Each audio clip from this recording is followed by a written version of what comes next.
It started with a hand. Just a hand. Pale, dirt-covered, and stiff as stone. It stuck out of the ground behind a neat little house in the quiet suburbs of Allentown, Pennsylvania, almost like it was trying to reach for help. A neighbor spotted it first. She had leaned over the wooden fence separating her yard from the Whitakers' backyard, annoyed at the smell of what she assumed was a dead animal.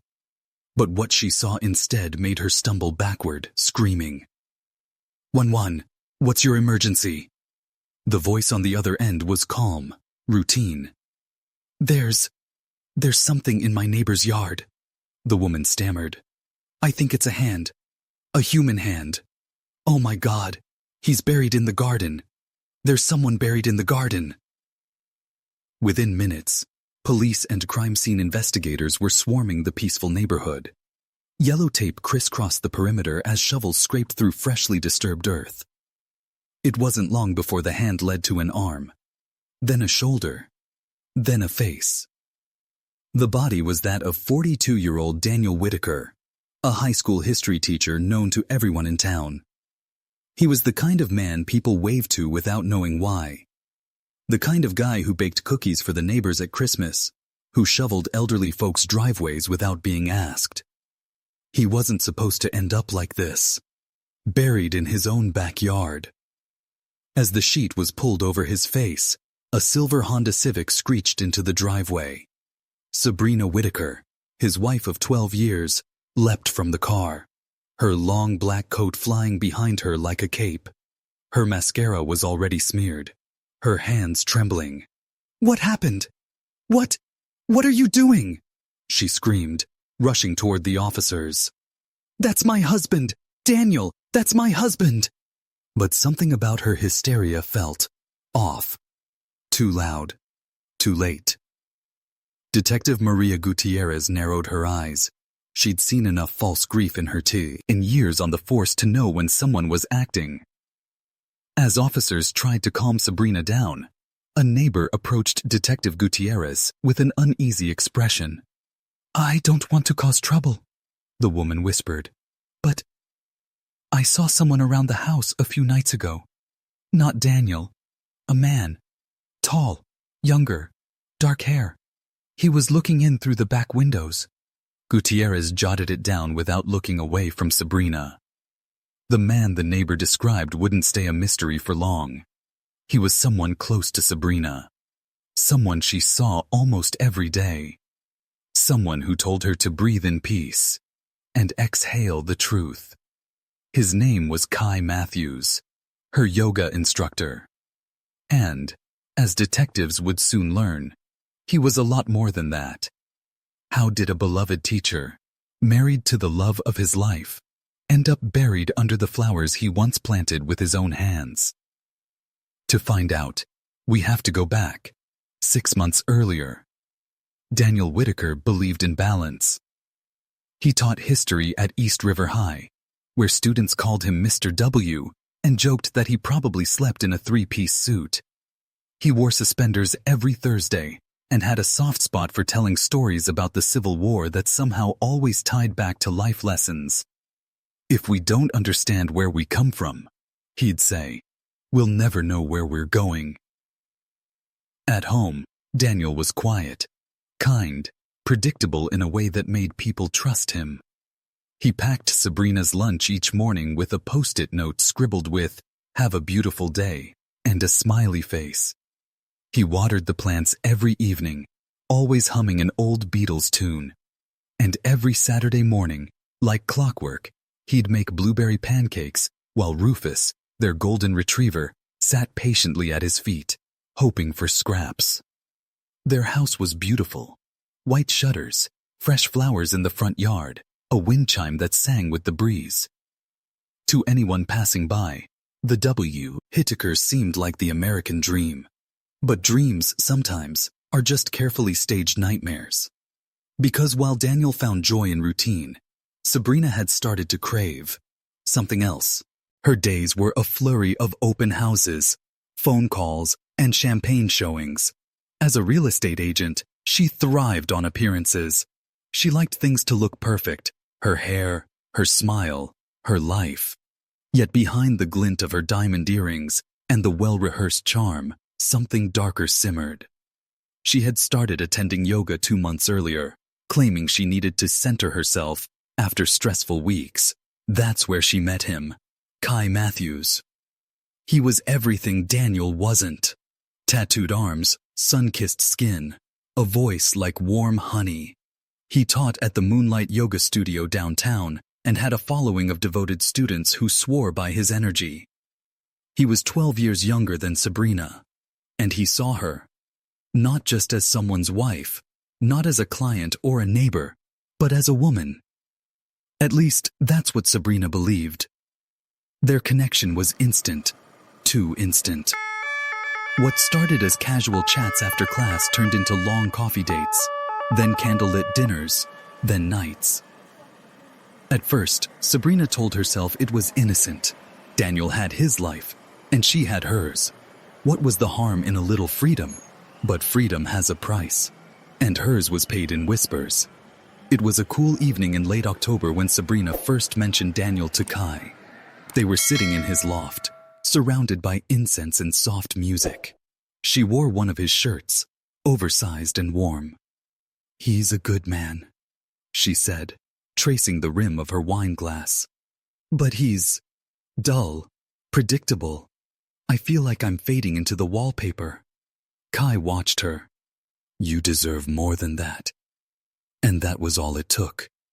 Those 5 words planted the first seed. The one that would grow into a twisted idea. But not yet. At first, it was all stolen moments and breathless laughter. A secret world. Daniel, ever trusting, never questioned her new, longer classes or sudden interest in meditation retreats. Until he did. One nichos, ait. Daniel waited up for her. He sat at the kitchen table, the pancakes he'd made earlier now cold on the plate. When Sabrina walked in, past midnight, he didn't say a word, just looked at her with tired eyes. She froze. "You okay?" she asked, forcing a smile. "I thought you were home 2 hours ago," he said. "I was worried. I stayed to talk with some girls after class." He nodded, but didn't believe her. That was the first time the mask cracked, and Sabrina knew it. A few weeks later, Daniel confided in his colleague, Mr. Larson. They were walking to their cars after school. "I think something's wrong," Daniel said quietly. "Sabrina's distant, like I'm living with a stranger." Larson offered a half-hearted shrug. "Maybe it's just stress. Work, life, you know?" "Yeah," Daniel replied, but his voice didn't sound convinced. That same night, Sabrina received a message from Kai. "I hate that you go home to him." She stared at it for a long time, then typed, "Then let's change that."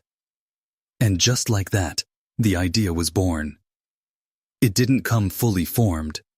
At first, it was just a whisper, a joke. What if he just disappeared? But words have power. And once they're said out loud, they hang in the air like smoke. Kai laughed when she said it, but his eyes were serious. "Would you really want that?" he asked. "I don't know," she replied. "But I know I don't want this." The room went quiet. Then, after a moment, "Maybe we don't have to choose." Sabrina began asking strange questions.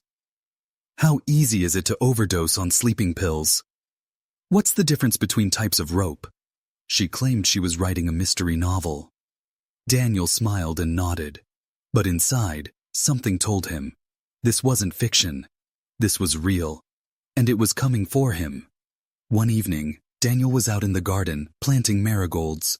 He loved the smell, the breeze, goodness. Sabrina watched him from the kitchen window.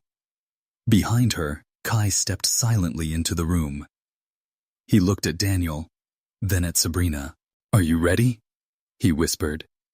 She didn't answer, because just then, Daniel looked up and waved, smiling, still trusting, still believing in the woman he loved. And in that moment, Sabrina felt something she hadn't felt in a long time. Guilt. But guilt is a flicker, and flickers fade fast. Because just 2 nights later, Daniel would fall asleep in his own bed for the last time. And he wouldn't wake up. At least, not alive. The plan was already in motion, and someone had just bought a shovel. The moon hung high and cold over the Whitaker home the night Daniel was supposed to die. It cast a silver glow over the backyard, over the marigolds he'd just planted, over the neatly trimmed grass. Everything looked peaceful. But inside, something wicked stirred. Daniel lay in bed, the soft ticking of the clock lulling him toward sleep. Rufus was curled at his feet, tail twitching with dreams. The house smelled faintly of lavender from the candle Sabrina had lit earlier. He had no idea that this would be the last night he'd sleep in his own bed. No idea that just down the hall, Sabrina stood by the sink, watching the sleeping pills dissolve in a cup of tea. She held it in her hands, trembling slightly. The weight of what she was about to do pressed down on her chest like a stone. Behind her, Kai waited. He was barefoot, quiet, watching her with unreadable eyes. "Give it to him," he whispered. "It's time." But Sabrina hesitated. "He'll know," she said. "He'll taste it." Kai stepped closer. "Then try again tomorrow." "But Sabrina..." His voice dropped, dangerous now. "Don't drag this out. You said you were ready." She didn't answer. Instead, she poured the tea down the drain. That night, Daniel lived, but only barely. The next morning was awkward, tense. Daniel sat at the table, flipping through the newspaper while Sabrina poked at her eggs. "You okay?" he asked without looking up. "Yeah, just tired," she replied, forcing a smile. "Didn't sleep well." "Me neither," he said. Then, after a pause, "You've seemed off lately. Is everything okay?" She froze. "I'm fine," she said quickly. "Just a lot on my mind. Work stuff." Daniel didn't push. That wasn't his way. But Sabrina could feel it. The distance growing between them. The suspicion. She had to act soon, or he'd figure it out. A few days later, she invited Kai over again. They sat at the dining table, blueprinting the plan like it was a home renovation project. Kai suggested a staged break-in. "Make it look like someone came in through the back door. You scream, 'Call the cops.' I'll be gone by then." Sabrina nodded slowly. "And how do we do it?" He looked at her. "We wait until he's asleep. I'll come in through the side. Quick, silent. You stay in the bedroom. Cover your ears." She felt like she was floating above her own body. This wasn't real. It couldn't be. But it was. The next night, she left the side door unlocked. She kissed Daniel goodnight, and she waited. But Kai never showed. He texted her later that night. "Cops were at the studio earlier. Got paranoid. Tomorrow." Sabrina sat alone in the dark for hours, heart pounding, unsure if she was relieved or furious. The plan was falling apart, and she was starting to unravel. Meanwhile, Daniel noticed the tension. He found Sabrina crying in the bathroom one morning. When he asked what was wrong, she snapped at him. "Why do you care? You don't notice anything." He was stunned, then quiet. Then he said something that chilled her. "I don't know who you are anymore." Sabrina slammed the door behind her and didn't come back for hours. 2 nights later, Kai came back. This time, Sabrina handed him a spare key. "No more games," she said. "Do it. Tonight." He nodded once. Everything was ready. Daniel was in bed, reading. The house was silent. Rufus snored softly in the corner. Sabrina excused herself to take a bath. Kai slipped in through the side door. He crept down the hallway barefoot, heart hammering in his chest. He was halfway to the bedroom when Rufus woke up. The dog let out a low growl, then a bark. Daniel sat up. "What is it, boy?" He swung his legs off the bed and stepped into the hallway, just as Kai turned the corner. The two men locked eyes. Daniel's confusion lasted only a second. "Kai? What the hell?" Then came the blow. Kai swung a crowbar, catching Daniel on the side of the head.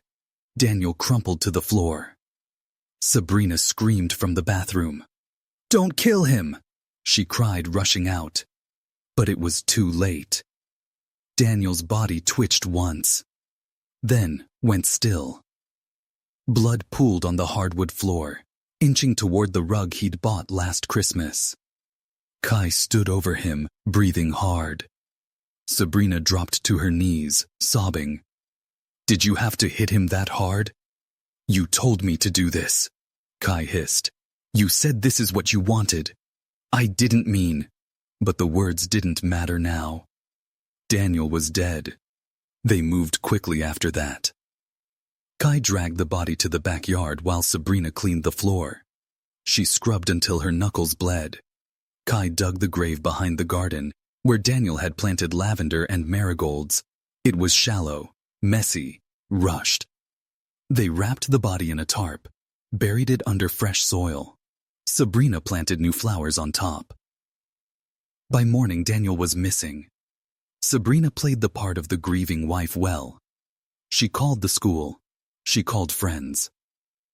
"I don't know where he is," she said, tears in her voice. "He said he was going to that history conference. I thought he left early." She even posted on Facebook. "Please, if anyone sees Daniel, let me know. We're so worried." But there were holes in her story. Big ones. Daniel never registered for a conference. His car never left the garage. His phone was and his dog, his beloved Rufus, refused to leave the backyard. He sat by the flowers and whimpered. Neighbors noticed. And one in particular, Mrs. Claire Hendricks, saw something that made her blood run cold. A man in black, 2 nights before Daniel's disappearance. Peeking through the window, then disappearing into the shadows. She told the police. And when Detective Gutierrez heard the name Kai Matthews, something clicked. She pulled his name, then Sabrina's. And what she found was chilling. Thousands of texts, hundreds of calls. One in particular stood out. "Sabrina, it's not murder if no one finds out." Detective Gutierrez knocked on Sabrina's door the next morning. Sabrina answered in a silk robe, mascara perfect, a cup of herbal tea in her hand. "Any news?" she asked sweetly. "Yes," Gutierrez replied. "Mind if we take a look around?" Sabrina's hand trembled slightly, but she opened the door and let the officers in. One officer walked through the kitchen, another upstairs, and Gutierrez walked straight to the backyard. She knelt by the garden, noticed the disturbed soil, the freshly planted flowers, and the faint smell, not of flowers, but of decay. She stood up slowly, turned to her partner. "Start digging." What they found confirmed everything.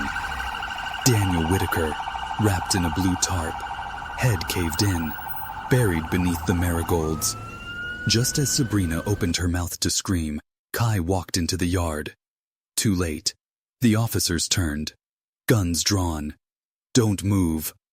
Kai froze, and so did Sabrina, because in that moment, everything fell apart. The moment Kai froze in the backyard, his eyes locked on Daniel's body, half exposed under a messy heap of marigold roots. Time seemed to stop. He didn't speak, didn't move. Detective Gutierrez kept her weapon raised, her voice steady. "On your knees, now." Kai dropped wise, without a word, hands raised, palms open. The wind rustled the trees above, but no one spoke.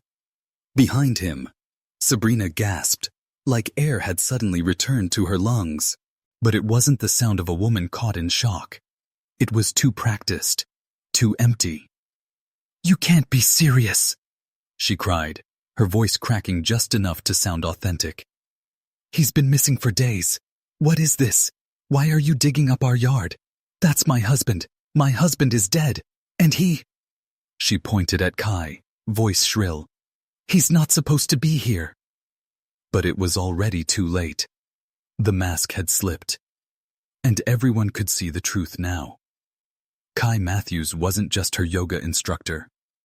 He was her secret. And now, he was her biggest mistake. Kai was taken into custody immediately. Sabrina followed, screaming and cursing until an officer quietly cuffed her wrists and read her rights. "I didn't do anything," she yelled. "He came into my house. He killed Daniel. I didn't know." But Gutierrez didn't respond. She didn't have to, because inside the house, in the bottom drawer of Sabrina's vanity, they had already found the burner phone. And on that phone were the voice recordings, hours of them. Most were whispers, but one stood out. "Sabrina, you hit him once, hard, and then we're free. We bury him. We tell the world he vanished. Simple. Kai, I can't believe we're really doing this. Sabrina, you can't undo freedom, baby." Those words would become the headline across every news station by morning. But before the media circus, before the courtroom drama, before the trial that would captivate the nation, the forensics team had to piece together what really happened in the quiet White House on Alder Creek Drive. And it wasn't simple, because Sabrina lied. A lot. And Kai, well, his story changed depending on who asked. At first he claimed Sabrina had nothing to do with it, that he'd acted alone. "She told me he hit her," Kai said. "She was scared. I just wanted to protect her."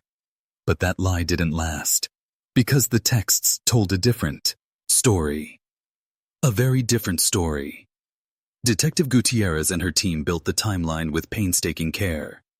April 10th, 2022, 6:00 p.m. Daniel and Sabrina eat dinner. Chicken piccata.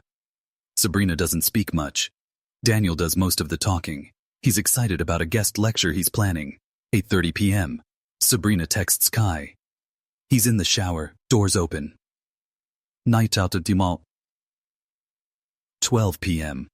Camera from a neighbor's Ring doorbell captures a figure entering through the side of the Whitaker home. The timestamp places it minutes before Daniel is struck. 18 p.m. A sound is picked up faintly by Sabrina's phone mic. Set to record on purpose. A heavy thud, followed by silence. 35 p.m. Kai and Sabrina are heard whispering. "He's dead, Sabrina. He's not breathing." 10 p.m. Shovel sounds. Panting. p.m. Sabrina. "The flowers will cover it. Nobody digs this deep." Police discovered the blood-soaked rug tucked away in the garage. It had been hastily wrapped in plastic and wedged behind lawn chairs and Halloween decorations. Daniel's blood was on the corner. Kai's fingerprints were on the handle of the crowbar. Sabrina's were on the tarp. And in the laundry, a pair of rubber gloves, still wet, contained both of their DNA. The case was clear. But the why still puzzled people. How could a woman murder a man who loved her so deeply? And how could she drag someone else into it? The public wanted answers. And those answers were messier than anyone expected. Kai broke first. After 36 hours in an interrogation room, no food, no sleep, and a growing mountain of evidence against him, he caved. He sobbed into his hands. "I didn't mean for it to go that far," he said. "It was supposed to be an accident. We were going to say he slipped, fell, maybe drowned in the tub. That was the first plan." Detectives leaned in. "So there were other plans?" Kai nodded slowly. He told them everything. How Sabrina had first joked about Daniel dying. How she laughed about putting antifreeze in his smoothies. How she once Googled, "Can someone die from falling downstairs if no one pushes them?" She said he was boring, Kai whispered. That he was a weight around her neck. That I was the only thing keeping her alive. But Sabrina wasn't done fighting. Even as Kai confessed, even as the news ran with the headline, Yoga Instructor admits role in teacher's backyard murder, she maintained her innocence. She told a different story. One where Kai became obsessed, where he stalked her, where he broke into her house and killed her husband in a jealous rage. She cried on the news, said she feared for her life, that Daniel had been her soulmate. But the world didn't believe her anymore. And the detectives believed her even less, because they'd just received the results of the latest search warrant. And what they found shattered her last defense. On Sabrina's laptop, hidden in a password-protected folder, was a video. A short one, just 18 seconds. But it said everything. In the video, Sabrina sits across from Kai at a table. They're laughing, drinking wine. Then she raises her glass and says, "To new beginnings, and no more Daniel." Click. It was over. No more lies, no more deflection. Daniel was gone, and the truth was buried no longer. Daniel's family was devastated. His sister Anne flew in from Oregon and collapsed at the sight of the house. He loved her, she told reporters. He would have forgiven her anything, but not this. The students at East River High held a candlelight vigil. His desk was left untouched for weeks. On the whiteboard, someone had written, "History matters," and so did he. But the most haunting reaction came from Rufus, Daniel's dog. After Daniel's body was removed, the dog refused to leave the empty grave.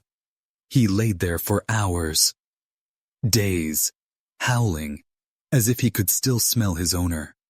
Still waiting for him to come home. Still believing somehow that everything would be okay. The world had seen the horror, the betrayal, but what was coming next would shake the case to its core. Because while Sabrina sat in jail, waiting for trial, one final piece of evidence was about to surface. Something that would flip the entire story on its head. A second burner phone, buried in the Whitaker's attic. And it contained a secret that neither Sabrina nor Kai ever wanted the world to hear.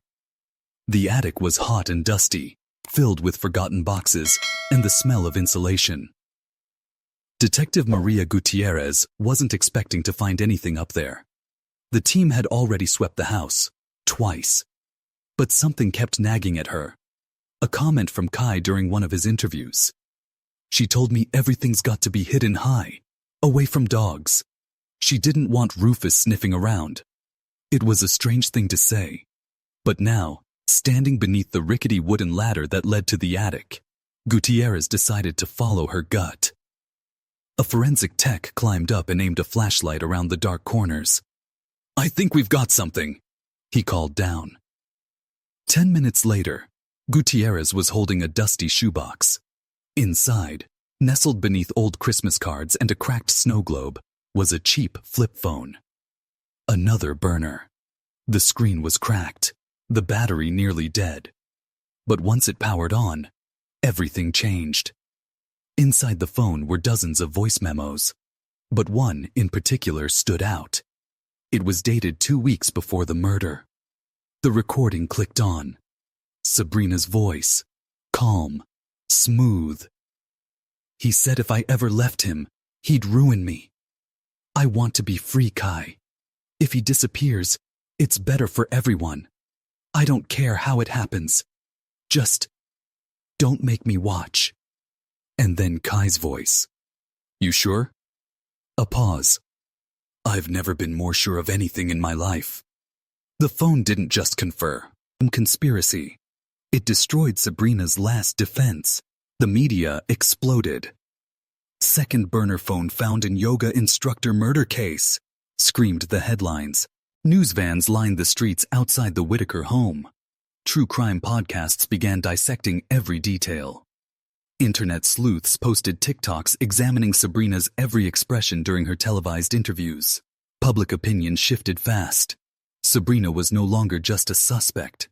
She was the villain. And Kai, the once despised accomplice, began to look more like a puppet in her hands. But the truth was far more complicated. Because while Sabrina was cold, calculating and ruthless, Kai wasn't innocent either. Detective Gutierrez knew the case needed to be airtight. The media pressure was suffocating, and the DA's office wanted charges finalized before the grand jury convened. So Gutierrez started from the beginning. She reconstructed the entire relationship, from the first yoga class to the final blow. What she uncovered painted a picture of obsession, manipulation, and toxic codependency. Sabrina wasn't just having an affair. She was building a fantasy life with Kai. Emails revealed she had started looking at homes online, places far from Allentown, listings labeled off-grid, no neighbors, cash-only purchase. She even inquired about changing her name. One email to a real estate agent in Arizona read, "My husband is out of the picture. I need a fresh start, just me and my partner. Discretion is everything." That email was dated April 7th, 3 days before Daniel was killed. At the same time, Daniel's family was beginning to speak out. His sister Anne appeared on a morning show, holding back tears. He trusted her. Even when things were cold between them, he never stopped trying. He once told me, "She's my forever." She wiped her eyes. But forever was a lie. The community around East River High was still reeling. The school placed a memorial bench on campus in Daniel's honor. Students wrote messages and left flowers. But behind the whole scenes, whispers grew louder. Some of Daniel's colleagues admitted they had long suspected something was wrong. "Last fall, he started showing up to school late," said Ms. Harper, a fellow teacher.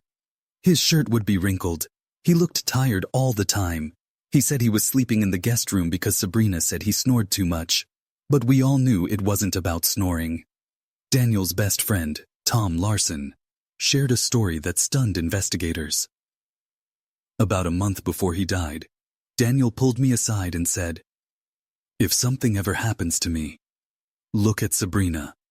Promise me.' Larson thought he was joking. But now, he knew better. Back at the precinct, Gutierrez sat across from Kai for one final interview. "You said she manipulated you," she began. "That she pushed you. But these recordings show something else." Kai rubbed his hands together, nervous. "What do they show?" "That you wanted this just as much as she did." He didn't respond right away. Then, with a sigh, "I was in love with her. Stupid, I know. But she made me feel like I mattered." Gutierrez leaned forward. "Did you ever think about just leaving?" "Every day." "Then why didn't you?" Kai looked up, eyes red. "Because she said I'd never find anyone like her again." The confession was recorded, every word. And when the trial began weeks later, those words would become a weapon, used by both sides. While detectives finalized their report, Sabrina was moved to county jail. She refused visitors, refused interviews. But one letter made it past the guards, a handwritten note from Kai. 4 words. "Do you regret it?" She never replied. But someone else did write a letter. Daniel. His journal was found in the drawer of his nightstand. Inside, a final entry dated April 8th. The writing was shaky, torn in places. It read, "I think she wants me gone, not in the divorce kind of way. In the bury the body kind of way. I don't know what to do.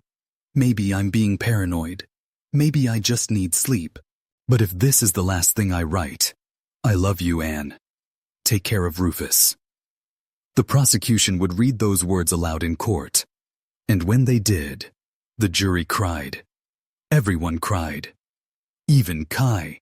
But before the trial began, before the public saw the inside of the courtroom, something happened. Something unexpected.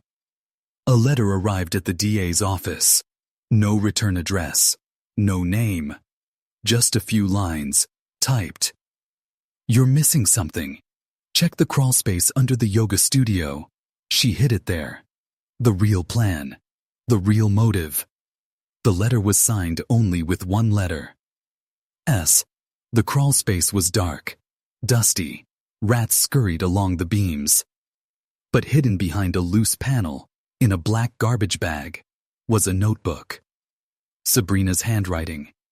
Page after page of entries. Ideas, notes, timelines, different methods, poison, fire, disguise, even insurance fraud. It wasn't just murder. It was obsession. A game. And Daniel was always going to lose. As investigators flipped through the notebook, one entry stood out. Dated January 17th. Make it look like a robbery. Kill him. Cry for the cameras. Collect the insurance. I deserve better. We deserve better. And underneath, in a different ink color, a scribbled note. He won't even see it coming. The notebook sealed the case. But it also opened something deeper. A wound in the community. Because people didn't just lose a teacher. They lost a friend, a mentor, a good man who wanted a quiet life. And instead, he got buried under flowers. By the woman who once promised to love him forever. And yet, the story wasn't over. Because as the trial date arrived and the courtroom filled with reporters and family members, Sabrina made a move no one expected. She fired her attorney and decided to represent herself. As she walked into the courtroom that morning, wearing a navy blue dress and no handcuffs, Sabrina Whitaker turned to the cameras and smiled. The kind of smile that hides monsters. The kind of smile that says, "I'm not done yet." The courtroom buzzed with tension. Reporters huddled in the back rows, their pens scratching across notebooks. Cameras silently capturing every twitch, every sigh. Spectators whispered in disbelief as Sabrina Whitaker, widow turned murder suspect, took her seat at the defense table. She wore no prison jumpsuit, no shackles, just a crisp navy dress and perfectly styled hair. And she was alone. No lawyer beside her. She had fired her legal team 2 days earlier, claiming they didn't believe in her truth. Now, facing charges of first-degree murder, conspiracy, obstruction of justice, and evidence tampering, she was defending herself. Judge Eleanor Monroe, a seasoned woman known for her no-nonsense demeanor, peered down at Sabrina from the bench. "Ms. Whitaker," the judge said, "this is not a show. This is a murder trial. Are you absolutely certain you want to proceed without counsel?" Sabrina smiled calmly. "Yes, Your Honor. I trust myself more than anyone else." A collective shiver ran through the room, because the moment she said it, the trial transformed. It wasn't just about facts anymore. It was about power and control. And Sabrina, even in chains, still had both. The prosecution, led by Assistant District Attorney Thomas Greer, was ready. He began with the basics. He introduced Daniel Whitaker, loving husband, beloved teacher, loyal friend. He painted a portrait of a man whose only crime was loving someone who didn't love him back. Then he introduced the crime scene photos. Gasps echoed around the room. There was Daniel's body, partially buried, the skin of his face pale and waxy, dried blood on his scalp. And there was the blood-stained crowbar, the tarp, the flower bed, and finally, the audio, recordings. Greer played several clips for the jury. In one, Sabrina whispered, "It's not murder if nobody finds him." In another, Kai's voice, "What if he fights back?"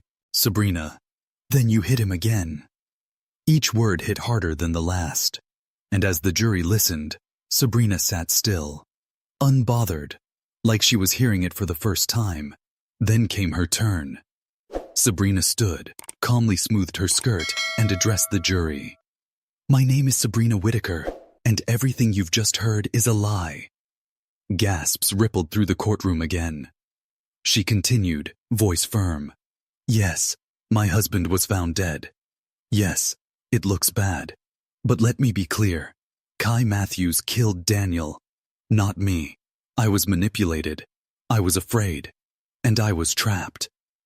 She began spinning a new story. One in which Kai had become dangerously obsessed with her. He followed her home, texted her obsessively, grew jealous of Daniel's existence. He told me, she said, if I can't have you, no one can. She turned to the jury, eyes shining. I know how this looks, but I am not a killer. I am a survivor. The media exploded with the twist. Talk shows, podcasts, and crime forums dissected every moment of her testimony. Was it real? Was she lying again? Was this just another performance in a long line of performances? Only one person seemed to know the truth. Kai. Kai Matthews took the stand on the fourth day. Dressed in an orange jumpsuit, shackled at the wrists, he looked gaunt and broken. But when he spoke, his voice was clear. She planned everything, he said. I didn't even think she loved me. I wanted her to be happy. I wanted to matter. He told the court about the burner phones, the messages, the plan, the garden, the digging. She told me where to bury him, Kai said, eyes brimming with tears. She said, right under the marigolds. That way no one will question the fresh dirt. He looked directly at Sabrina. I would have done anything for you. She didn't blink, didn't move, just smiled faintly like he was some actor ready, a script she wrote. But the tide began to shift when the second burner phone was introduced into evidence. It had been hidden in the attic, and it had her voice on it. It wasn't the voice of a woman afraid. It was calm, cold, calculating. He's not going to survive this, Kai. Don't feel bad. He had his chance. Don't mess this up. If you do your part, we both walk away free. Her lies crumbled with each audio clip. One juror, a middle-aged woman with gray curls and tears in her eyes, visibly shook her head as the final clip ended. The courtroom was silent. Even Sabrina didn't speak. For the first time, she looked afraid. Then came the twist no one saw coming. The notebook. Recovered from the crawl space beneath the yoga studio, it was filled with ideas and lists. Poison from garden store, push downstairs, accidental, tub plus hairdryer, self-defense plan, weekend retreat equals alibi, pages and pages of plans. None of them humane, none of them accidental. And on one page, scrawled in red ink and underlined 3 times, make it look like a robbery, hide the weapon, cry. Ada Greer held up the notebook before the court. This is not the journal of a grieving wife. This is the blueprint of a killer. In her final statement, Sabrina tried once more to sway the jury. She begged, sobbed. I was scared, she cried. Kai wanted to control me. He twisted everything. But her voice cracked in the wrong places. Her tears came too late, and her past was too stained. The jury deliberated for just under 6 hours. When they returned, the foreman stood with the verdict in hand. On the charge of first-degree murder, he said, we find the defendant, Sabrina Whitaker, guilty. Gasps. Cheers from Daniel's family. Cries from Sabrina's mother in the gallery. Sabrina sat perfectly still. She didn't cry. She didn't scream. She just closed her eyes and whispered one word. Free. Judge Monroe handed down the sentence the following morning. Life in prison. Without the possibility of parole. Kai Matthews, having taken a plea deal in exchange for his testimony, was sentenced to 30 years. He would be eligible for parole in 22. After the verdict, Daniel's sister Anne stepped outside the courthouse. She held a framed photo of her brother. He deserved better, she told the press. But he gets justice. That's all we can ask. Reporters asked what she would do next. She paused, then smiled softly. Take care of his dog and plant some marigolds. The trial was over. But the echoes of Daniel's murder would linger far beyond the verdict. In the classrooms where he once taught. In the garden he once tended. In the silence of the house he'd loved. And in the mind of a woman behind bars. Still smiling. Still pretending. Still dangerous. But even then, one last mystery remained. A letter, written in Daniel's handwriting, mailed weeks after his death. Stamped, postmarked, addressed to Kai. And its contents would change everything. The envelope was plain. No return address. Just a first-class forever stamp and smudged postmark dated April 24, 2022. 2 weeks after Daniel Whitaker was already dead. It arrived at Chester County Correctional Facility on a humid Friday morning. Delivered straight to Kai Matthews. The guards weren't concerned. Inmates occasionally received mail. They passed it through the scanner, opened it for inspection, and handed it over without a second glance. Kai barely touched it at first. He'd spent the past month in near silence. No letters, no calls. He was alone. But then he saw the handwriting. It was Daniel's. Blocky, precise, familiar. His hands shook as he opened it.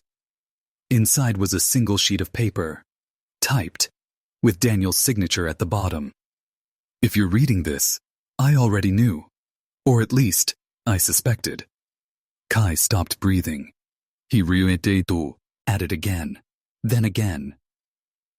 Daniel Whitaker, calm, quiet Daniel, had written a letter to the man who would eventually help kill him. And somehow, someone mailed it after his death. Kai folded the letter, slipped it into his jumpsuit pocket, and sat on the edge of his bed in silence. That letter would soon become the center of an entirely new investigation. Because it held more than just suspicion. It held the missing link. Back in Allentown, Detective Maria Gutierrez sat in her office when the warden called. "I think you need to see this," he said. "It's about the Whitaker case." 24 hours later, Gutierrez sat across from Kai in a small interview room, the letter in an evidence bag between them. Kai looked pale. "I didn't kill him out of hatred," he whispered. I thought I was saving her. But he knew. He saw it coming. He tapped the bag with a single finger. "Read it, and tell me what you think." Gutierrez did, and what she read stunned her. The letter, abridged. "Kai, I don't know what's happening between you and Sabrina, but I know something is. She's different. The way she talks about you, the way she looks at her phone when she thinks I'm not watching. At first, I thought I was paranoid, but I'm not anymore. I've found things. A second phone, burner numbers, and texts I wasn't supposed to see. If this letter reaches you, it means she's made her choice. And if something's happened to me, I want you to ask yourself one question. Was it worth it? Daniel." The postmark confirmed the letter was mailed on April 24th from a rural drop box outside of Bethlehem, Pennsylvania. Investigators dug deeper. A camera near that drop box had picked up a single vehicle that morning. A red sedan, registered to Emily Torres, Sabrina's old friend and college roommate. When brought in for questioning, Emily cracked almost immediately. She okayed, gut-wrenched. "I didn't know what was in the letter," she said. "Sabrina gave it to me days before everything. She said it was personal. She begged me not to ask, just to mail it 2 weeks later. Said it was for closure." "Did she say who it was for?" "No, just that it would make sense when it got there." The timeline shifted again. Somewhere in the middle of Sabrina's meticulous planning, burying her husband, cleaning the blood, planting the flowers, she still thought to send a letter Daniel wrote. But why? Was it guilt? Insurance? A threat? No one could say for sure. But now prosecutors knew this wasn't just murder. It was murder wrapped in gameplay. Calculated to the last move. Sabrina was summoned back to court for a post-conviction hearing. She walked into the courtroom smiling. Again. Still wearing navy. Still believing she had control. But this time, Gutierrez was ready. "You mailed this," she said, holding up the letter. Sabrina raised an eyebrow. "I don't know what that is." "It's from your husband. He suspected everything. He wrote this before he died." Sabrina crossed her arms. "So?" Gutierrez leaned forward. "He signed it on the back. DNA under the flap matches his. And it was sent by your friend, who confessed." Silence. Then Sabrina laughed. A short, sharp, bitter laugh. "Of course he knew," she said. "Daniel was never stupid. He just loved me too much to believe it." And then she added, "I thought maybe the letter would haunt you, Kai. I hoped it would. But if it didn't, oh well." The judge called the court into order. But the mood had changed. What had once been a murder trial now felt like something else. A psychological case study in evil. A woman who didn't just kill. She curated a death. Like art. Piece by piece. Until her husband disappeared beneath the roses he once planted. Outside, reporters scrambled. Did Sabrina admit to mailing the letter? Will this lead to additional charges? No one had answers. Not yet. But one thing, G was certain. The world wasn't done with Sabrina Whitaker, and she wasn't done with it. Later that week, another letter surfaced. This one from Daniel's personal journal. Anne had found it, tucked between the pages, unopened. Dated March 30th, almost 2 weeks before the murder. It read, "If something ever happens to me, I want the world to know this. I never stopped loving her, even if she stopped loving me. I didn't fight hard enough to save what we had. That's on me. But if I'm gone, please, tell my story. Not just the end, but the whole thing." And so, the story continued. Because even buried under dirt and betrayal, Daniel's voice still rose. The yoga studio closed permanently. Kai Matthews was moved to a medium security facility, where he was placed under suicide watch. Anne started a scholarship fund in Daniel's name. $5,000 a year to a student studying history, with a love for gardening. Rufus was adopted by Anne and now lives on her small farm. He still sleeps curled up next to Daniel's old flannel shirt. And Sabrina? She was transferred to State Correctional Institution, Muncie, maximum security. There, she teaches yoga to inmates, and has reportedly begun writing a book, title unknown. But if her story has taught us anything, it'll be about control. And if the rumors are true, she's already sent letters to 3 podcast hosts and 1 film producer, trying to control the narrative, even now, even from behind bars. But there's one thing she'll never control again, the truth. And that truth has one final chapter, one that will answer the last question still lingering in the air like smoke. Why? The courtroom was long empty. The cameras were gone. The reporters, the crowds, even the angry whispers had faded into the background of yesterday's headlines. But the question, the one that had haunted everyone from the start, ill remained. Why? Why would a woman like Sabrina Whitaker, with a beautiful home, a devoted husband, a thriving career, and a seemingly perfect life, destroy it all? Was it money? Was it obsession? Was it just boredom? The trial had answered what happened. The verdict had declared who did it. But the motive, the engine behind the madness, remained a jigsaw puzzle with too many missing pieces.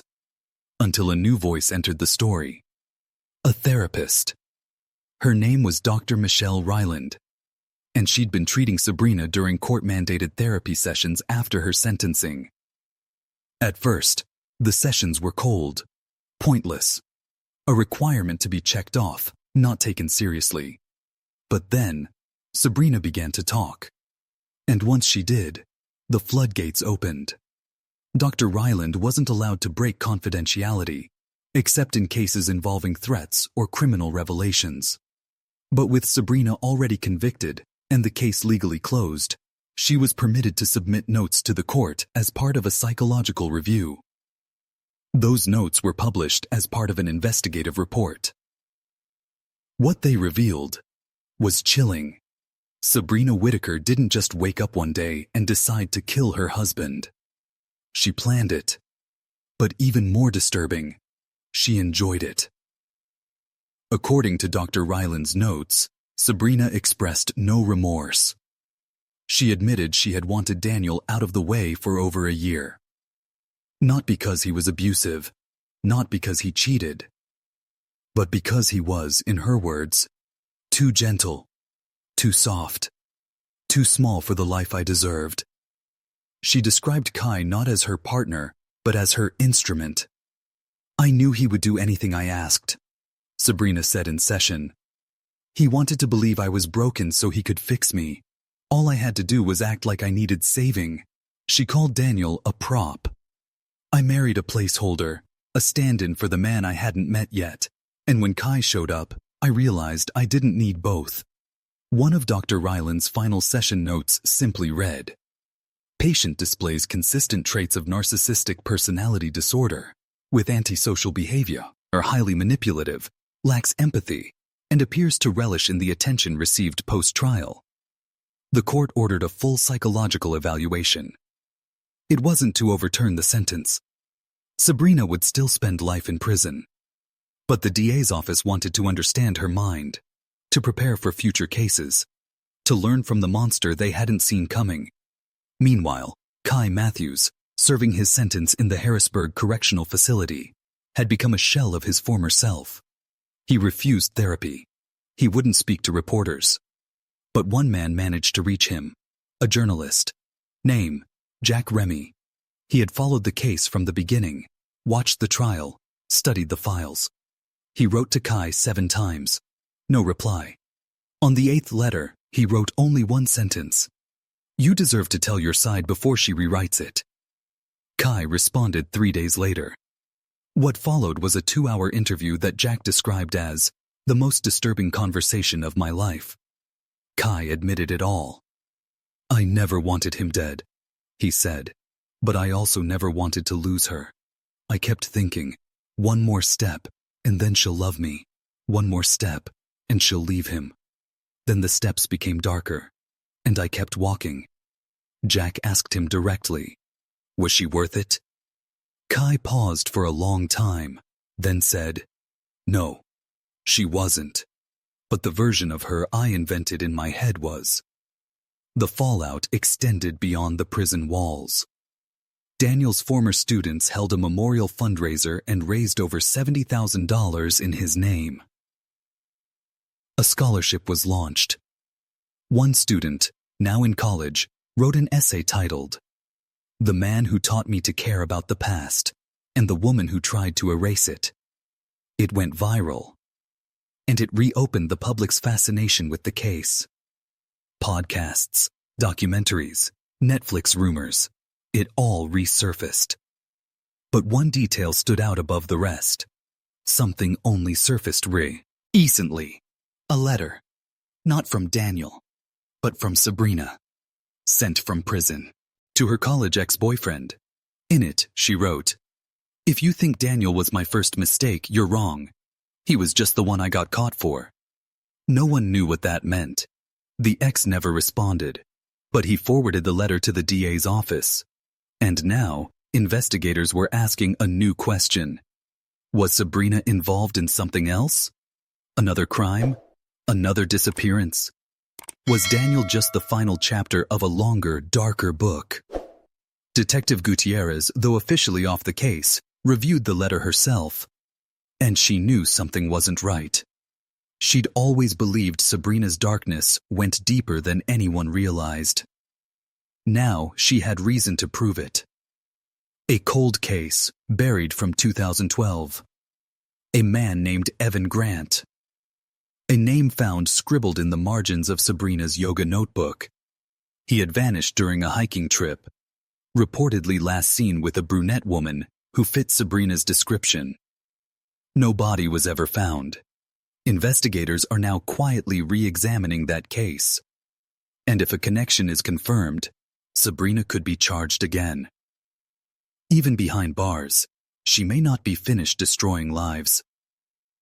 But for now, she sits in a 9x12 cell, still teaching yoga, still writing in her journal, still smiling, because the one thing she wanted more than freedom was attention, and she got it.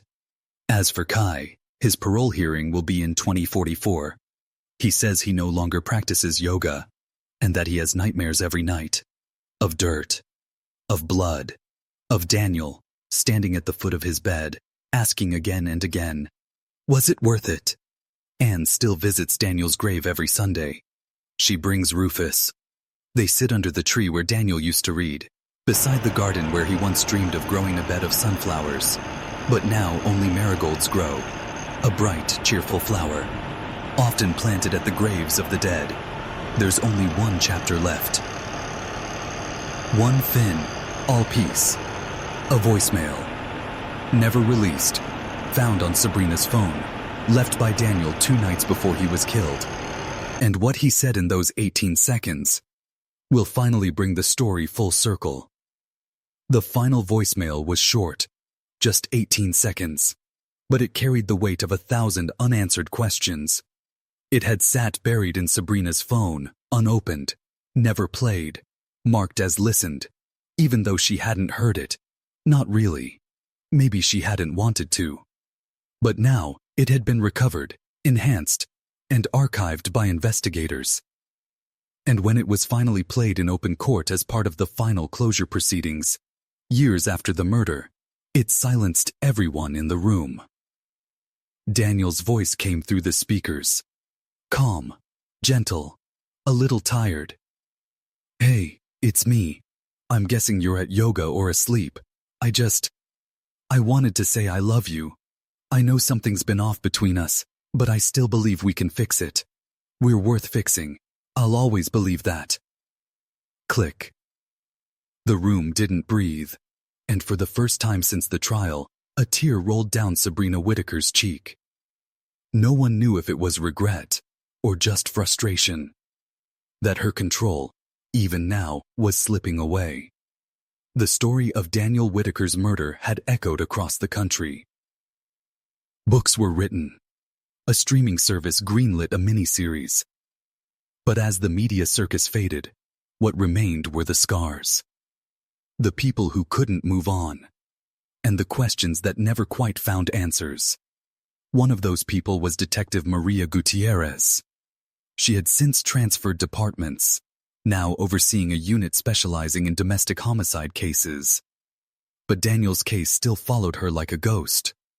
Because of what it said about people, about masks, about the lies people tell, not just to the world, but to themselves. Anne Whitaker finally sold her brother's house. It had sat empty for almost 4 years. No one wanted to live in a home where a murder had taken place. But eventually, a young couple with no connection to the case made an offer. Anne gave them a discount. On one condition, that they keep the garden, that they let the marigolds grow. Every year. Forever. And Sabrina? She remained at Muncie State Correctional Institution. Her book never got published. Her yoga classes stopped. Too many inmates said she was creepy, that she watched people too closely, that she smiled in all the wrong places. So she was transferred to solitary for behavioral observation.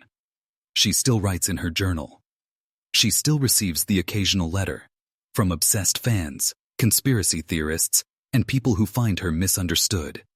But most go unanswered. Because Sabrina isn't interested in their adoration. She's interested in control.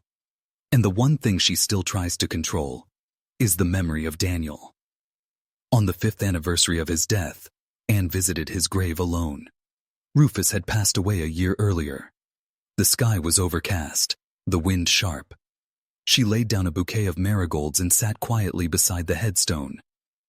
And then, she did something she hadn't done before. She played the voicemail. One last time. Daniel's voice, calm, patient, kind, rose through the static. We're worth fixing. I'll always believe that. Anne closed her eyes and whispered back. You were, Daniel. You really were. True crime stories often focus on the monsters, on the betrayal, the violence, the courtroom drama. But sometimes, what stays with us isn't the killer. It's the victim. The man who smiled too much, who trusted too deeply, who loved someone who didn't love him back, and who never got to say goodbye. In the end, there are no winners in this story, only echoes. A garden that never grew the same. A letter that arrived too late. A voicemail left by a man who was already marked for death. And a woman who still whispers her version of the story in the dark, hoping someone will believe her. But we know the truth now. We've seen the dirt beneath the marigolds. We've heard the voice buried beneath her lies. And we remember him. Daniel Whitaker. A teacher. A brother. A husband. A man who never stopped believing in love, even when it cost him everything.